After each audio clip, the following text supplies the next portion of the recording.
Picture this. I'm standing at the edge of my own life, peering into a mirror that doesn't quite reflect the woman I thought I was. My name's Emily, 29 years old, and for the past 5 years, I've been building a quiet little world with my husband, Jason. We're tucked away in a modest suburban home just outside a mid-sized city where the streets are lined with identical houses and the biggest thrill is deciding between tacos or pizza for dinner. Our place is nothing fancy. Beige walls, a second-hand couch that sags in the middle, and the faint hum of the refrigerator that's become the soundtrack to our evenings. It's ordinary, predictable, and until recently I thought that was enough. Jason's always been my steady ground. He's the kind of man who remembers to fix the leaky faucet before I even notice it's dripping, a financial consultant with a knack for numbers and a calm demeanor that mirrors my own introverted nature. With his hazel eyes and a smile that's more reassuring than dazzling, he's been my rock since the day we met. We're not the couple who's always out on wild adventures or posting picture-perfect moments online. Our life is routine. Work from 9 to 5, dinner at the kitchen table with the same chipped plates, Netflix marathons on weekends, and the occasional drive to visit family. It's a loving relationship, don't get me wrong. I feel safe with him, cared for. But if I'm honest, there's a certain spark missing, a dullness that settled over us like dust on a shelf you keep meaning to clean, but never do. I've grown used to the monotony, telling myself that comfort is its own kind of happiness. Lately, though, something's shifted. Over the past few weeks, Jason's been different. Not in a way I can easily pin down, but enough to make me pause. He's started dropping these cryptic little comments, things like, "We should spice things up," or "Let's test some boundaries." At first, I brushed it off.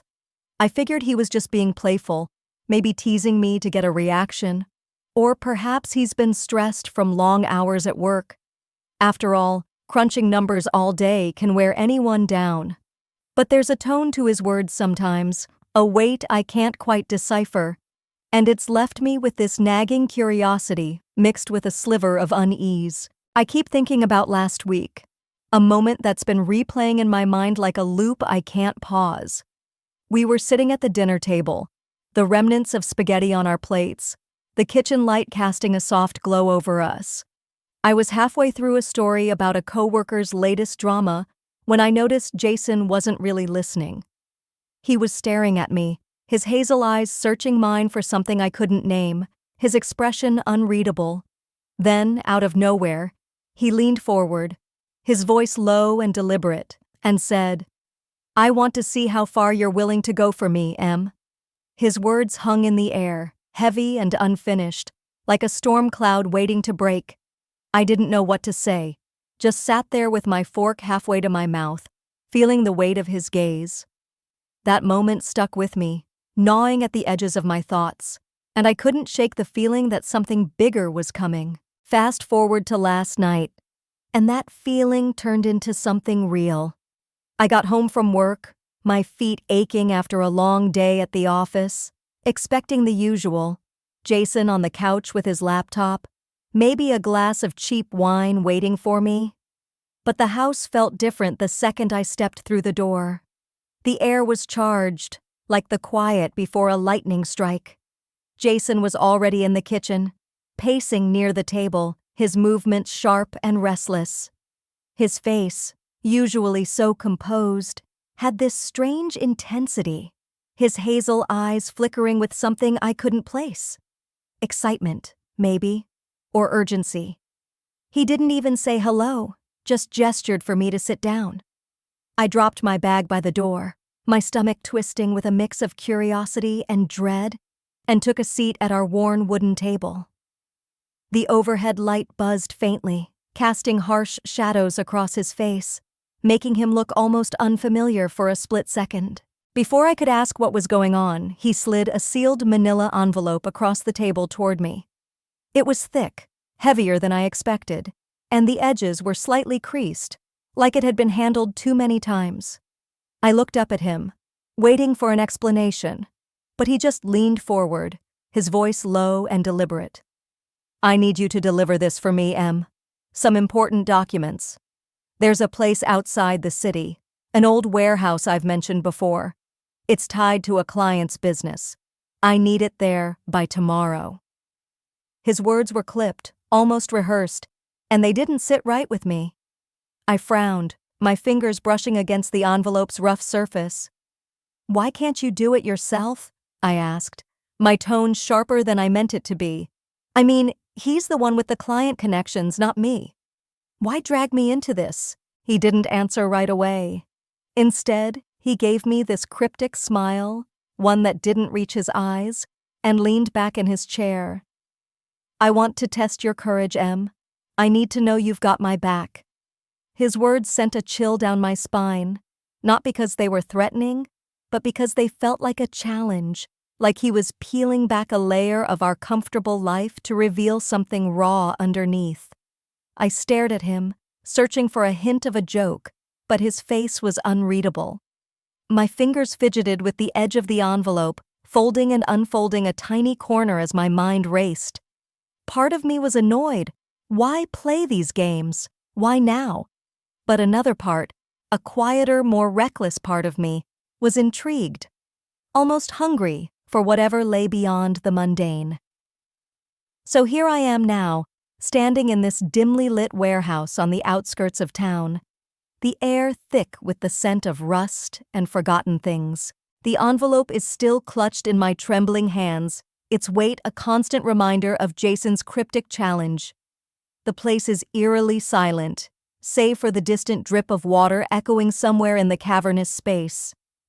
My sneakers scuff against the cracked concrete floor, and every shadow seems to pulse with a life of its own. I've been standing here for what feels like forever, waiting for someone to show up, to take this burden off my hands. But no one has come. My nerves are frayed, my pulse a steady drum in my ears, and I can't shake the feeling that I'm being watched. Then I hear it, a faint shuffle behind me, like the whisper of fabric against skin. My breath catches in my throat, and I spin around, my heart slamming against my ribcage. Out of the shadows steps a stranger, a tall, broad-shouldered man with a rough beard that frames a hard jawline. His piercing eyes lock onto mine, sharp and unyielding, and he's dressed in a worn leather jacket that creaks softly as he moves. He doesn't say a word, just steps closer, his boots heavy on the concrete, and I freeze, rooted to the spot. My mind screams at me to run, to drop the envelope and bolt for the door. But my body won't listen.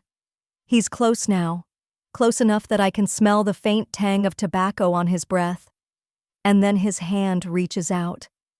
His fingers are cold as they brush against my neck, sending a shiver down my spine, and they slide upward, tracing the line of my jaw with a deliberate slowness that makes my stomach twist. I should pull away. I know I should, but I don't. There's fear, raw and jagged, coursing through me. But there's something else too.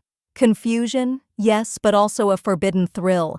A dark current I can't suppress, pulling me under. Before I can process what's happening, two more figures emerge from the darkness behind him. They're silent, their faces obscured by the dim light, but their gazes are intense, pinning me in place as they close in around me. My thoughts are a chaotic storm. Run, fight, scream. But beneath it all, there's this shocking realization. I don't want to resist. My grip on the envelope tightens, the paper crinkling under my fingers, but I don't move. I let their presence surround me, let their hands guide me into something I've never dared to imagine. The betrayal of Jason, the man who sent me here, weighs heavy on my chest. A bitter ache that should make me stop. But I'm consumed by this dark excitement, a heat I've never felt before, igniting every nerve in my body. It's wrong, I know it is, but in this moment, I don't care. I'm lost in the rush, in the way their touch commands and consumes, drawing me into a dance of shadows and unspoken desires. And then, through the haze, I see him. In the corner of the warehouse, half hidden by a stack of rusted crates, there's a figure sitting on an old wooden chair. It's Jason. The faint glow of his phone screen illuminates his face, casting sharp angles across his familiar features, and there's a smirk playing on his lips, a knowing twist that sends a jolt through me. My breath hitches as our eyes meet across the distance, and he winks at me, a slow, deliberate gesture that feels like a punch to the gut. His voice cuts through the silence, low and encouraging, carrying a weight that roots me to the spot. "Keep going," he says, and those two words unleash a flood of adrenaline and desire that I can't contain.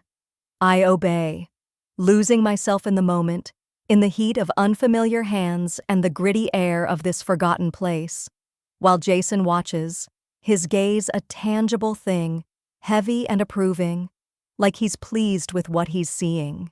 The creak of the door as the intensity of the moment in the warehouse fades leaves me standing there, my chest heaving, trying to catch my breath in the stale, heavy air.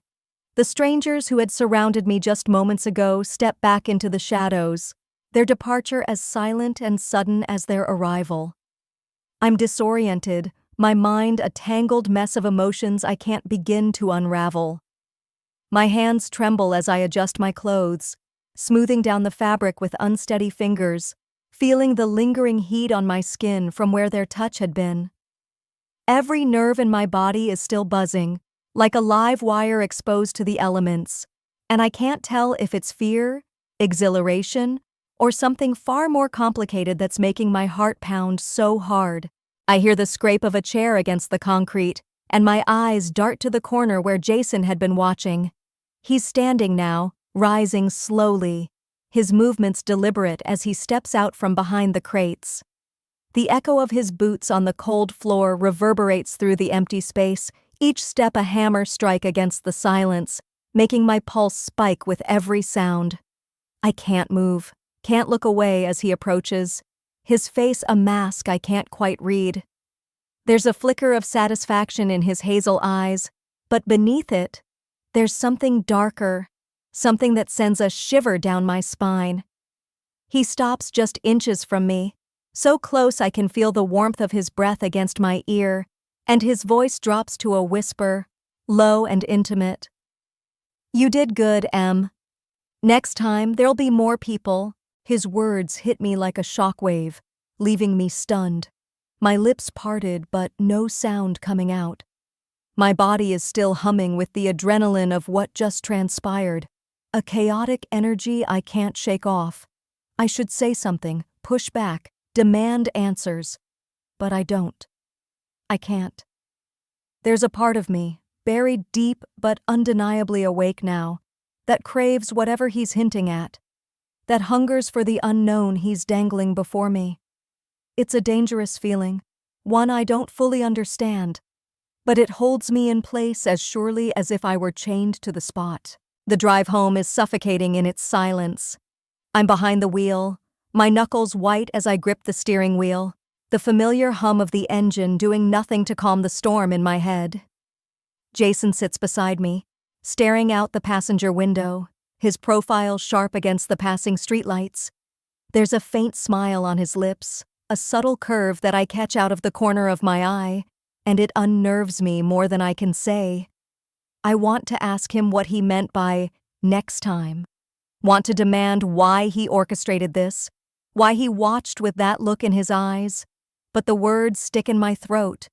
The space between us is thick with unspoken questions, a tension that presses down on me like a physical weight, making every mile feel like an eternity. When we finally pull into our driveway, the normalcy of our suburban home feels like a slap in the face. The beige walls, the sagging couch, the faint hum of the refrigerator. It's all so mundane, so at odds with the surreal reality of what I've just experienced. I head straight for the bathroom, needing a moment to breathe, to process. Standing over the sink, I splash cold water on my face, watching droplets slide down my flushed reflection in the mirror. My eyes look different somehow, wider, haunted, like they belong to someone else. Behind me, I hear Jason in the kitchen, his voice casual as he orders pizza over the phone, as if we didn't just cross a line we can't uncross. The contrast is jarring, making my stomach twist with a mix of confusion and something I'm afraid to name. I dry my face with a towel, the rough fabric grounding me for a fleeting second, but my thoughts are a whirlwind. How do I feel about Jason now? There's a part of me that's angry, that feels betrayed by the way he pushed me into this without warning, without explanation. But there's another part, louder and more insistent, that's exhilarated. Later that same evening, I find myself sinking into the familiar dip of our old couch, the muted glow of the TV casting flickering shadows across the living room, while I try to make sense of everything that has happened. Some forgettable reality show drones on, but neither Jason nor I are paying it any mind. The air between us feels heavy, charged with an unspoken energy that prickles at my skin.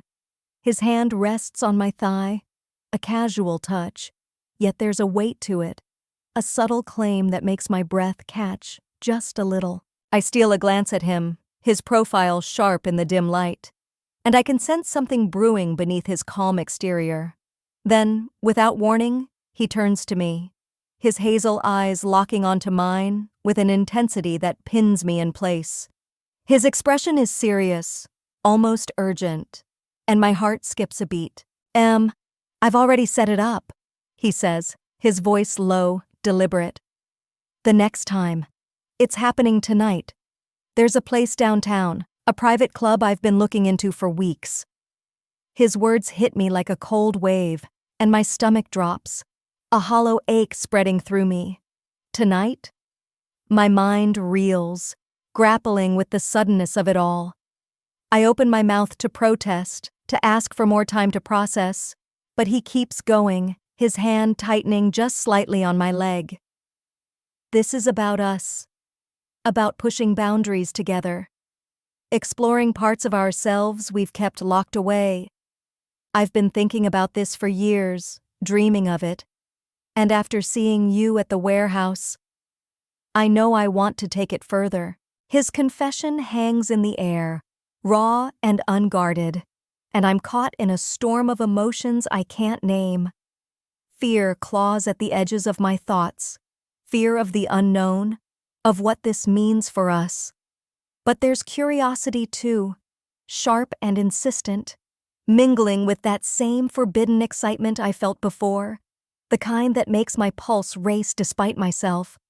I should say no, should demand we talk this through, but instead, I hear myself agreeing, my voice almost mechanical, like it's coming from someone else.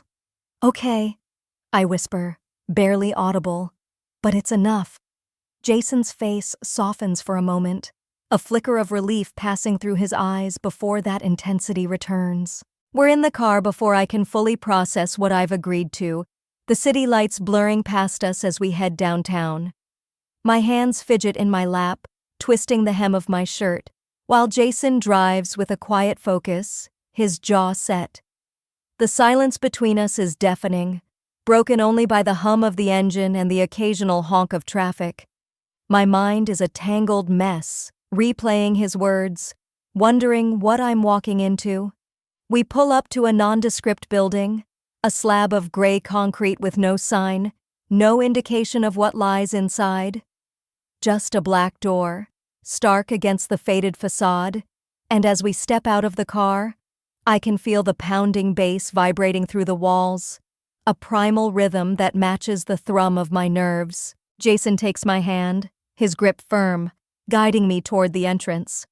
The door swings open with a low creak, and we're swallowed by a dimly lit corridor, the air thick with a musky scent I can't quite place.